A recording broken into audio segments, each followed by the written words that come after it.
Hello, this is Cake, and it's actually early in the morning where I am right now. It's 5:50 a.m. I have to be at work at 7 a.m. Anyways, I want to make a topic of conversation because I saw this quite recently. A Twilight went up on the trading post for over 9,000 gold, which I think is extremely high. I think is way out of proportion. And recently another item came up that's a legendary that is for 5,000 plus gold, and that was the Bifrost, and I still think that's way out of proportion.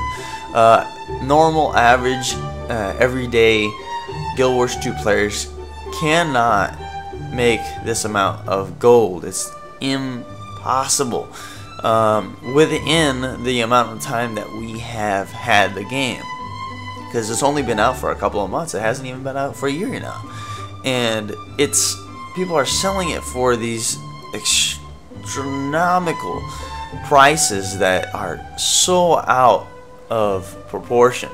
And there have been offers on these items. The Twilight has been offered up to 800 gold, and the Bifrost has been offered up to 400 gold from the last time that I saw. So, and these offers are legit. You know, they're very possible that even the average normal everyday player can actually make it. What happens is, if you do what I do and you craft and you sell, buy and sell, buy, sell, eventually you can't have up to 1,000 gold. It just takes a lot of time, a lot of resources outside of buying gold. Now, if you want to buy gold, that's your business. That's none of my business. And whatever you do with your game, that's your destiny. I can't say that the average user does not buy gold, because we all know that the average user does buy gold. And we're not talking about the hardcore players or your run-of-the-mill guy who just comes along.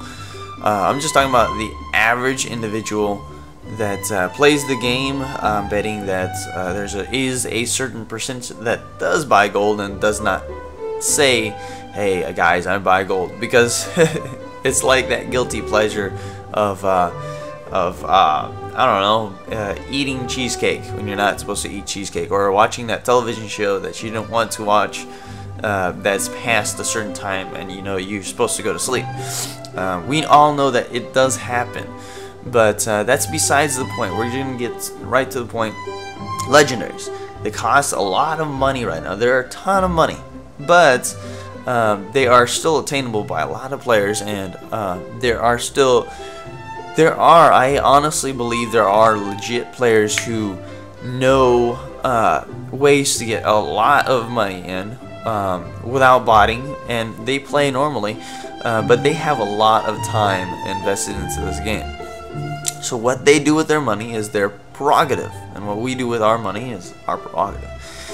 So that got me to thinking, selling legendaries. So I'm looking at the legendaries, and the only good ones that I think that are out there are the Sunrise, the Sunset, the Eternity, of course. I think that was what it's called. It's a mixture of the Twilight and the Sunset. The Hammer. I can't remember what the Hammer is. And a very small amount of legendaries. The other legendaries aren't that great. They're really not that great. Arena did a pretty bad job with that. But I thought to myself, you know, I'm a Necromancer. This is my favorite class, and you know, I tried to recently go back to the Guardian, and I really can't. I just can't grasp the Guardian anymore. After playing the Necromancer, what happened was I brought my Guardian up to level 40, and after a while, I started playing my Necromancer level, and I loved the Necromancer so much I just couldn't keep him away from him. So within a very smaller amount of time, a shorter amount of time, I was able to bring my Necromancer way past up from like level 20 from the time the Halloween event happened, past my Guardian, and now he's at level 80, and I love the class. I love the class so much, and I love the game. And right now I am working on my my skin that I'm using for my armor, taking a lot of time, dungeon runs, lots of dungeon runs. And I only have one more piece now timing of this recording, which is the chess piece. I'm really happy about that. And the next one I'm going to do is map completion, as well as storyline. But what else after that? What else is there for me after I get all those items? Should I make another alt? My plan is to wait until Anet brings out the Tengu, the bird people, because I want to make a bird ranger with bird pets and bird mini pets and everything bird and all the skills bird, just because it's a theme. I think that's going to be my next character, and until the next expansion comes out that has the Tengu, I'm simply not going to pretty much touch any other character except for my other characters that have the other crafting abilities, because my Necromancer has tailoring and jewel craft, and I want to get those other ones up to level 400 as well, so I use my other characters. But what else is there? What's the end game once you get pretty much everything on one character? What, do you go into becoming an alcoholic, or do you continue to improve your character? There's one staff that I really want. It's called the Final Rest. Now this staff, it looks really nice for the Necromancer. It's a Necromancer staff. Even the stats are bent towards the Necromancer. It looks really nice. I want it. It's not currently in the game, although Anet says it is. I really do not believe this. There's a forum, a long forum about it already, that says about this really nice looking staff, the skin, and nobody knows where it's at. It's at this point it's more rare than a legendary, because at least with a legendary you know what you need to get it. The Final Rest is my what I really want out of everything. I know if it were to ever go up on the trading post, it would cost a lot of money. That got me to thinking, legendaries. I don't care as much for the legendaries except for the sunrise, because I would think about, I'll put that in my guardian because that looks nice. What if I were to collect all of the stuff for a legendary and I were to sell it? How much money could I actually rake in?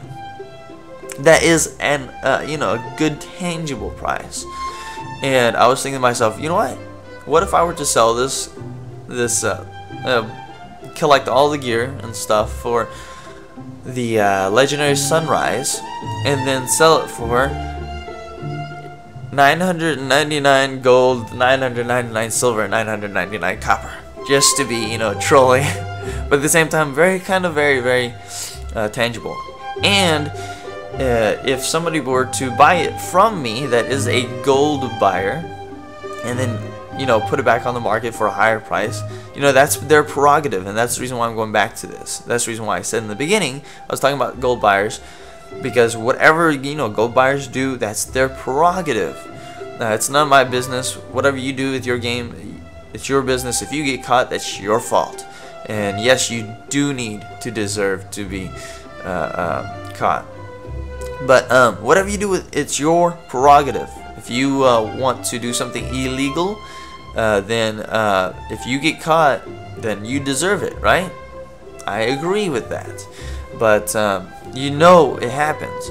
So if somebody were to buy my legendary from dirty money, I'm going to call it dirty money, that's their prerogative. The thing is, I got my pretty much 1,000 gold. I got my 1,000 gold. And with that money, if by this time the Final Rest goes on the market, I'll have the money to buy for it. As long as it's not over 1,000 gold, I don't see how it could. Or if there was ever a requirement, if I ever offered somebody 1,000 gold, like, would somebody find the Final Rest for me? And it would pretty much be a swapping of skins, where I make this legendary.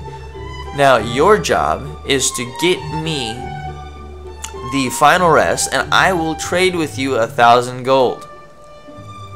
Now how's that? Because I don't want to spend all my time and resources into finding this one skin that I really love, and at the end of the day, I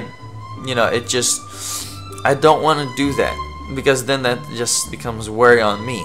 But if I spend my time and resources on buying something, a skin that somebody else wants, say the sunrise, and then I sell it, or particularly just trade it, pretty much. If I trade for a final rest, then hey, we got a good deal going on because you want the sunrise, I want the final rest, and we will trade. So what I can do is either I can trade with you outright the sunrise, or I can sell it for 1,000 gold, which is very tangible for even the gold buyers, and I'm happy, you're happy, and whoever else wants whatever, you know, everybody wins. And this doesn't go against any agreement, any terms and conditions on ArenaNet, because what we do with our in-game items is up to us. If I want to give you 1,000 gold and I didn't use any actual funds in real world money, then that would simply be a simple exchange, and it would not go against the terms and conditions, because I have sent my guildies money before. I'm not gonna say who it was, because I have some guildies who do watch me, but I have. You know, I'm trying to help out my guildies. But that, anyways, back on discussion.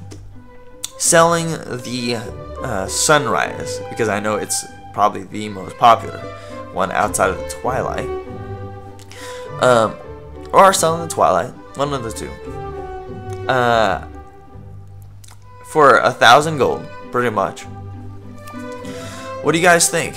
I'm going to make this a 1-year investment. I've invested into this game, and my 1-year end goal is to sell a legendary.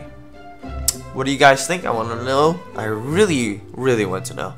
And what do you guys think about me pretty much giving somebody that money, or trading it, or trading even a portion, 500 gold, and keeping 400 for myself, or 500, you know, 50-50, or simply straight up trading them for the final rest skin, which is what I want. And so it's pretty much me doing the legendary quests to get a skin that is pretty much legendary. It's super rare. At the same time, just pretty much swapping. Yeah. So, let me guys know what you think, and I will see you again. It's time for me to stop. I've been recording this for way too long, and I gotta go to work. Bye.